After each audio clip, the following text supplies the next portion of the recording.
আজকের বিকালটা একটু অন্যরকম। নিয়মিত ব্যস্ততা আর শহরের কোলাহল থেকে একটু দূরে শান্ত একটা কোণ খুঁজে নিলাম ছাদের এই চেনা জায়গায়। সাথে একটা বই, এক গ্লাস আইস চকলেট কফি আর আমি।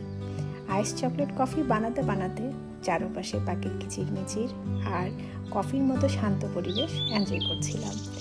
কার কার ভালো লাগে এই গ্রামের বাড়ির চারদিকে সবুজে ঢাকা কোলাহলমুক্ত পরিবেশে বসে বই পড়তে আর আইস কফি খেতে?